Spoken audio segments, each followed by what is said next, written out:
Hello my friends. My name is Bot Mathematician, and this is Holomancer. In this video you'll find the best wild Hearthstone decks with the highest win rate for each class.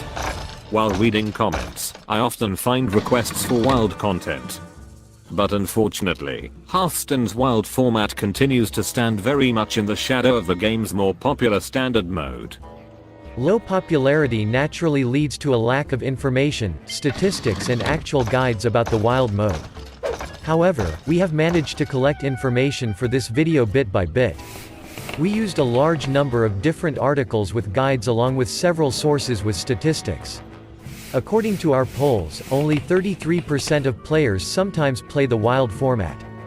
This is a bit strange to me. According to our statistics, over 60% of players have been playing for more than 2 years, and that means they have a large number of cards, and have the ability to be competitive in the wild format. So, why don't you play wild? Write your answer in the comments. I would be interested to know your reasons. And of course, if you want to see more videos about the wild format, you should press the like button. I think this is the perfect moment to play wild. The standard matter is in poor condition. In the last video, I created a YouTube poll. According to its results, 70% of you think that we need new nerfs. Although there is a great diversity of archetypes, the druid is dead, and the hunter has too much hype. Therefore, the wild format is in a perfect place. And now let's move on to a list of the most powerful wild decks. So, we begin with Exodia Mage. It will cost you 6,240 dust to craft. This deck has a 56% win rate. Exodia Mage gets its name from the Exodia combo from Yu-Gi-Oh!, a difficult but instantly winning 5-card combo. The main idea in Hearthstone is to use Archmage Antonidas and 4 copies of Sorcerer's Apprentice to play infinite fireballs. To get to the combo, Exodia Mage casts Area of Effect freezes, preventing the opponent from attacking or reacting. By drawing and stalling the game out as much as possible, the deck aims to use Emperor Thaurissan to reduce the cost of at least 4 components of the combo, such as 2 Sorcerer's Apprentices, 2 Molten Reflections to copy the Apprentices, or an Archmage Antonidas. The player ultimately ends up with 4 Sorcerer's Apprentices and Antonidas, which allows the player to cast free fireballs infinitely. In spot 8 is Pirate Warrior. This deck has a 61% win rate. After the mean streets of Gadgetzan was rotated to the wild format, Pirate Warrior became a wild exclusive deck. It uses a mix of pirates and weapons to dominate the board throughout the game, and uses this tempo to rush down opponents for fast victories. In all matchups you should be looking for Cursed Blade, N'Zoth's First Mate, Ship's Cannon, and Sir Finley. If you can get off to a lightning fast start, which is so important for a deck like this, then you should be able to build a massive board presence very quickly. Your opponent will struggle to both survive and mount an offensive of their own at the same time, leading to some very quick matches indeed. Despite not gaining any new cards besides Shieldbreaker, the deck is still one of the most formidable aggro decks in the wild format.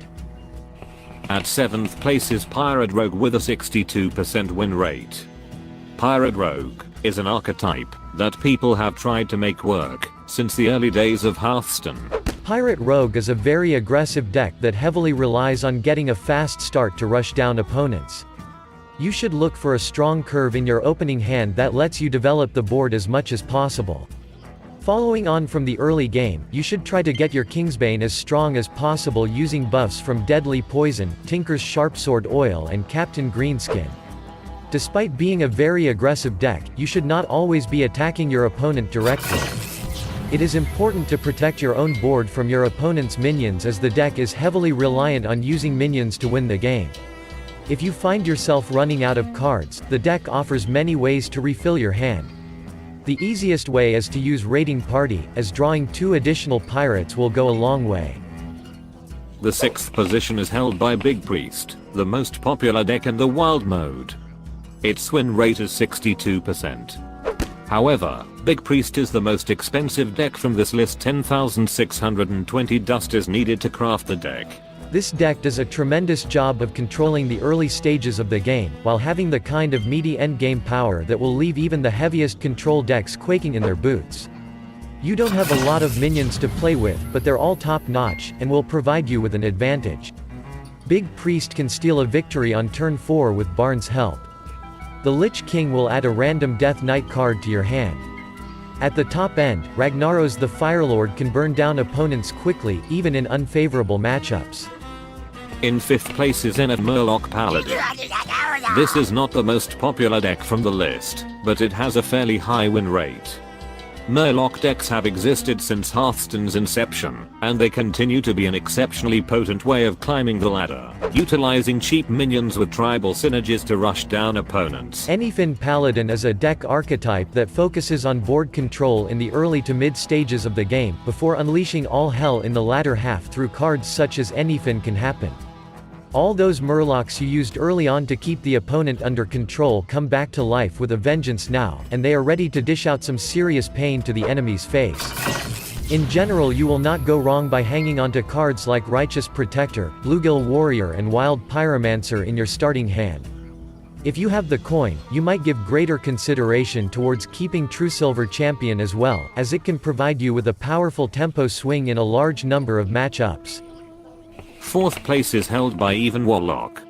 Even Warlock is massively underplayed in the meta, while also presenting a meta-breaking win rate. In combination with Greymane, Life Tap becomes one of the most powerful and reliable card-drawing engines in the game, enabling powerful minions like Mountain Giant and Hooked Reaver to be played early. Known for its turn 3 Mountain Giants, Even Warlock powers out large minions in the early game to dominate the board and apply pressure to opponents. On top of the usual assortment of threats, Warlock regains access to Molten Giant, which further incentivizes reducing your life total. Likewise, Faceless Shambler gives the deck a chance to duplicate beefy minions on board. These synergy can blow out unsuspecting opponents. In addition, this deck is very adaptable, which can tilt towards beating aggro, control, or combo decks. In spot 3 is Jade Druid, which has a win rate close to 63%. The Jade mechanic is now completely exclusive to Wild. As the game goes on, not only does the archetype gain an advantage through having more mana, but its Jade idols give a degree of inevitability. The ever-increasing size of the idols means that they are progressively more threatening as time goes on. Jade Druid runs the typical assortment of Druid defensive tools, which can stall against fast decks thanks to a slew of taunts and armor generation mechanics, such as Spreading Plague, Branching Paths, and Malfurion the Pestilent. Finally, Jade Druid has access to Ultimate Infestation. Jade Idol allows Jade Druid to completely avoid fatigue without ever running out of threats.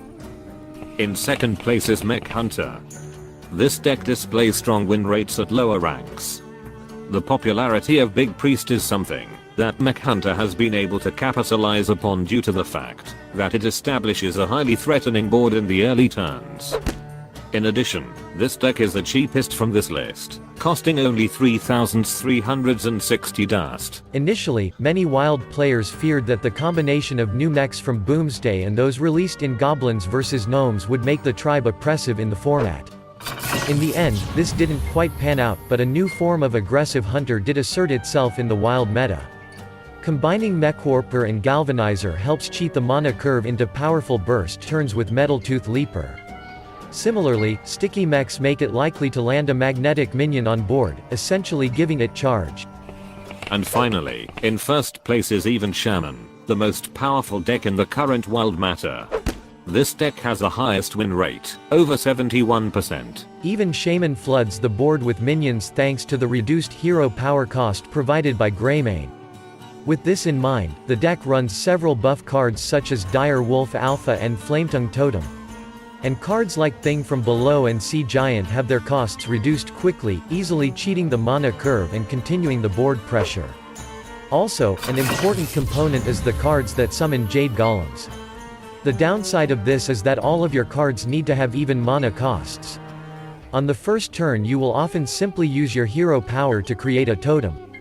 If you go second you can use the coin to kill an opposing minion with Merc Spark Eel, which can be a good play. And finally, this week Blizzard sent out invitations to some players for a large Hearthstone survey.